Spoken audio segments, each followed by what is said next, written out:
नमस्कार, SBT news में आपका स्वागत है। पेश है 7 मई रविवार सुबह 6:15 बजे राजस्थान की बड़ी खबरें। कर्नाटक में 10 मई को विधानसभा चुनाव होने वाले हैं। ऐसे में प्रचार के आखिरी राउंड में पीएम नरेंद्र मोदी लगातार 2 दिन रैलियां और रोड शो कर रहे हैं। इसकी शुरुआत शनिवार से हुई। सुबह एक रोड शो के बाद पीएम ने बादामी और फिर हावेरी में जनसभा को संबोधित किया। इसके बाद रविवार को भी पीएम पहले रोड शो निकालेंगे और बाद में रैली करेंगे। पीएम ने जनसभा में भ्रष्टाचार को कांग्रेस की पुरानी आदत बताया और कहा कि बीजेपी इनकी इसी बीमारी का परमानेंट इलाज करने आई है। यही नहीं, प्रधानमंत्री ने जनता का समर्थन मांगते हुए कहा, कर्नाटक का ये चुनाव हमारे कैंडिडेट नहीं बल्कि बीजेपी के लिए कर्नाटक की जनता लड़ रही है। Chief justice of India justice DY Chandrachud शनिवार को ओडिशा में थे। वे कटक में डिजिटल इंफ्रास्ट्रक्चर पर 2 दिवसीय नेशनल कॉन्फ्रेंस के उद्घाटन सत्र में शामिल हुए। CJI ने कहा, एक जस्टिस से आप कैसे उम्मीद कर सकते हैं कि वो 15,000 पेज का रिकॉर्ड पढ़ सकता है। इसलिए हमें पेपरलेस कोर्ट और वर्चुअल कोर्ट जैसे डिजिटल इंफ्रास्ट्रक्चर की ज़रूरत है। CJI चंद्रचूड़ ने कोर्ट के लिए डिजिटल दुनिया के दूसरे पहलू पर भी बात की। उन्होंने कहा, आजकल ज़्यादातर हाईकोर्ट यूट्यूब पर लाइव स्ट्रीमिंग कर रहे हैं। सोशल मीडिया पर पटना हाईकोर्ट के जस्टिस का एक क्लिप था जिसमें वो IAS ऑफिसर से पूछ रहे थे कि उन्होंने सही कपड़े क्यों नहीं पहने। गुजरात हाईकोर्ट के जस्टिस वकील से कह रहे थे कि वो मामले के लिए तैयार क्यों नहीं हैं। यूट्यूब में बहुत सारी फनी चीज़ें चल रही है जिन्हें हमें रोकने की ज़रूरत है, क्योंकि कोर्ट में जो होता है वो बेहद गंभीर मामला है। हम जो लाइव स्ट्रीमिंग कर रहे हैं उसका एक दूसरा पहलू भी है। Rajasthan read 3rd grade teachers के तबादले लंबे समय से अटके हुए हैं। जानकारों की माने तो चुनावी साल है, सरकार शिक्षकों को नाराज नहीं करना चाहती है। शिक्षा मंत्री ने तबादलों को लेकर संकेत दिए हैं। शिक्षा मंत्री BD कल्ला का कहना है कि ट्रांसफर पॉलिसी तैयार कर कार्मिक विभाग को भेजी जा चुकी है। ऐसे में कार्मिक विभाग से अप्रूवल आने पर तबादले होना शुरू हो जाएंगे। गौरतलब है कि 3rd ग्रेड शिक्षकों के ट्रांसफर पिछले 12 सालों में 2 बार हुए हैं। ऐसे में 3rd ग्रेड शिक्षकों को तबादलों से बैन हटने का इंतजार है। राजस्थान के पूर्व उप मुख्यमंत्री सचिन पायलट ने पश्चिमी राजस्थान में मुख्यमंत्री अशोक गहलोत के गढ़ माने जाने वाले बाड़मेर में शनिवार को सभा में कहा कि भ्रष्टाचार के खिलाफ बोला हूं और बोलूंगा, चाहे किसी को बुरा लगे या अच्छा, मुझे फर्क नहीं पड़ता। मैं इस बात का समर्थन करता हूं कि जब तक अधिकारी राजनीति और फैसले लेने वाली कुर्सियों पर गाँव ढाणी के हमारे बेटे बेटियां नहीं बैठेंगे, न्याय नहीं मिलेगा। हमारी बेटियां जंतर मंतर पर धरने पर बैठी हैं। क्या ये सही है? पेपर लीक हो रहे हैं, कैंसिल हो रहे हैं, समय पर न्याय नहीं मिलता है। ऐसा क्यों? कारण स्पष्ट है, उन कुर्सियों पर वो लोग हैं ही नहीं जिनका दिल दुखे। 15-20 हजार की कमाई करने वालों का दर्द समझे। मेरा सवाल है कि रेगिस्तान के बाड़मेर में तेल खनिज के भंडार और कोयला मिला तो दुबई क्यों नहीं बना? बाकी देशों में ये तरक्की हुई तो हमारे यहाँ हो। ओडिशा के मयूरभंज जिले के बरीपदा में शनिवार को राष्ट्रपति द्रौपदी मुर्मू के भाषण के दौरान लाइट चलेगी। हालांकि इसके बावजूद राष्ट्रपति ने अपना संबोधन जारी रखा। लाइट जाने पर भी माइक सिस्टम काम कर रहा था। भाषण में मुर्मू ने कहा कि बिजली हमारे साथ लुका छिपी खेल रही है। प्रोग्राम में मौजूद दर्शक भी अंधेरे में ही मुर्मू का भाषण सुनते रहे। राष्ट्रपति महाराजा श्री रामचंद्र भंजदेव यूनिवर्सिटी के 12वें दीक्षांत समारोह के दौरान संबोधित कर रही थी। प्रोग्राम में दोपहर 11:56 से 12:05 तक बिजली गुल रही। एयर कंडीशनिंग सिस्टम भी काम कर रहा था। मुर्मू ओडिशा के मयूरभंज जिले के रायरंगपुर की रहने वाली हैं और लोग उन्हें यहाँ की माटी की बेटी कहते हैं। प्रधानमंत्री नरेंद्र मोदी के 10 मई को प्रस्तावित राजस्थान के दौरे को लेकर प्रशासन ने भी तैयारियां शुरू कर दी है। पीएम के आबू रोड दौरे को लेकर सिरोही जिला कलेक्टर डॉक्टर भंवरलाल व SP ममता गुप्ता ने मानपुर हवाई पट्टी का निरीक्षण किया।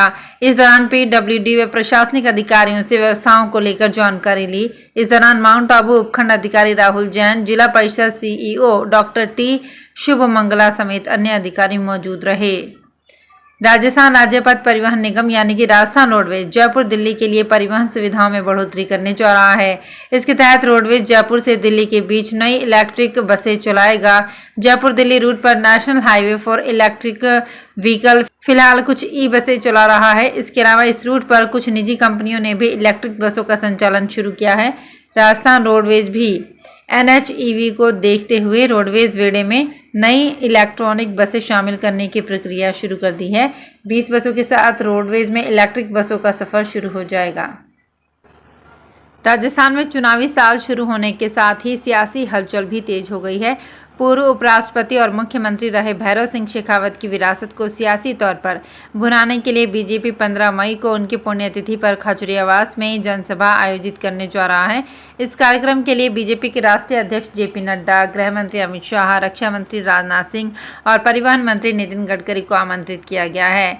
दरअसल राजस्थान में पिछले विधानसभा चुनाव के दौरान राजपूत वोट बैंक की नाराजगी बीजेपी के लिए परेशानी का कारण बन गई थी।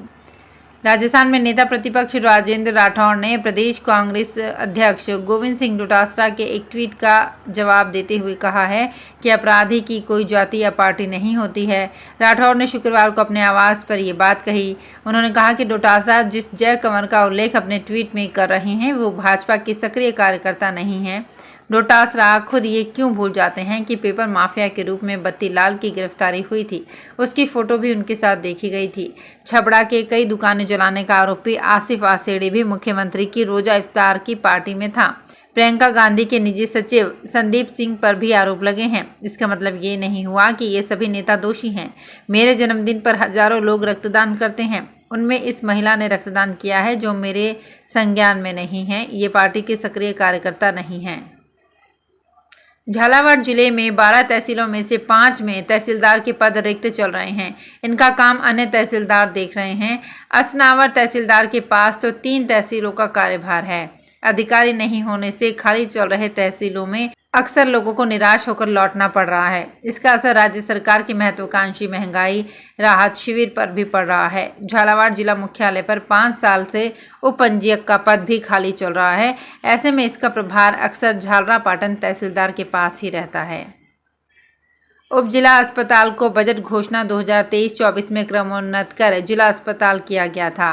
प्रमुख चिकित्सा अधिकारी डॉक्टर के शर्मा ने बताया कि डॉक्टर के शर्मा निदेशक चिकित्सा एवं स्वास्थ्य सेवाओं की तरफ से हमें पत्र मिल चुका है जिसमें उप जिला अस्पताल को जिला अस्पताल घोषित किया गया है। जिला चिकित्सालय के अनुसार 150 शैय्या तक की क्षमता करने की अनुमति दी गई है। उप जिला अस्पताल के लिए पूर्व में 94 पद स्वीकृत थे। जिला अस्पताल में क्रमोन्नत होने के बाद 45 पद की संख्या और बढ़ाई गई है। इस तरह 139 पद स्वीकृत किए गए हैं। राजस्थान में बोझ ढोने वाले पशुओं को अब पशु मालिक अगर दोपहर 12 बजे से 3 बजे तक काम में लेते हैं तो उन्हें 3 माह का कारावास भुगतना पड़ सकता है। जीव जंतु कल्याण बोर्ड ने इस संबंध में निर्देश जारी किए हैं। आदेशों की पालना करवाने का काम जिला कलेक्टर की अध्यक्षता में गठित कमेटी का होगा। मौसम में हुए बदलाव से अब गर्मी पड़ने लगी है और तापमान भी बढ़ रहा है। प्रदेश के कई इलाकों में तो तापमान 40 डिग्री सेल्सियस तक पहुंच गया है। जैसे जैसे पारा चढ़ रहा है वैसे वैसे बोझ ढोने वाले पशुओं जैसे कि घोड़ा, गधा, खच्चर, बैल और भैंस इत्यादि को बोझा ढोने से अनावश्यक पीड़ा, हीट स्ट्रोक और अकाल मृत्यु होने की संभावना बढ़ गई है, जिसे देखते हुए ये निर्णय लिया गया है। सिरोही जिले में संचालित राजकीय विद्यालय में कक्षा 9वीं में पढ़ने वाली बालिकाओं को हर साल निःशुल्क साइकिलें दी जाती है, लेकिन इस साल पूरा सत्र बीत जाने के बावजूद भी 2022-23 की साइकिलें बालिकाओं को नहीं मिल पाई हैं। ऐसे में बालिकाओं को पैदल चलकर स्कूल जाना पड़ा। वहीं बालिकाएं अब 10वीं में आ गई लेकिन साइकिलें नहीं मिली। निःशुल्क साइकिल वितरण योजना के तहत साइकिलें सत्र आरंभ में ही वितरित होनी थी। जिले में ऐसे कई स्कूल हैं जहां बालिकाओं के घर व स्कूल की दूरी अधिक है। वहीं सिरोही आदिवासी क्षेत्र में ये हालत गंभीर है। जयपुर में बिल्डर ने कॉलोनियों के प्लॉट पर यदि फ्लैट बना दिए तो आपको बिजली कनेक्शन के लिए 25,000 रुपए प्रति वर्ग फीट शुल्क ज्यादा देना होगा। फ्लैट का एरिया 1300 वर्ग फीट है तो 32,500 रुपए अतिरिक्त शुल्क देना होगा तो ही कनेक्शन मिलेगा। ये पैसा भी फ्लैट धारक से ही लेंगे, जबकि निर्माण बिल्डर ने किया है। जयपुर विद्युत वितरण निगम ने TCOS संशोधन के आदेश में ये लागू कर दिया है। आर्थिक बोझ के दायरे में ऐसे लोग आएंगे जिनके फ्लैट कॉलोनी के उस भूखंड पर बनाए गए हैं जिसे डिस्कॉम ने केवल 1 यूनिट माना था। राजस्थान हाईकोर्ट एडवोकेट एसोसिएशन ने देश में पहली बार राजस्थान प्रदेश में अधिवक्ता प्रोटेक्शन एक्ट लागू करने पर मुख्यमंत्री अशोक गहलोत की तारीफ की। साथ ही एसोसिएशन द्वारा एडवोकेट हित के लिए करवाए गए कार्य गिनवाए। Association Rajasthan civil services tribunal की भी स्थापना पर खुशी जताई। शनिवार को राजस्थान हाईकोर्ट हेरिटेज परिसर में राजस्थान हाईकोर्ट एडवोकेट्स एसोसिएशन की ओर से प्रेस कॉन्फ्रेंस की गई।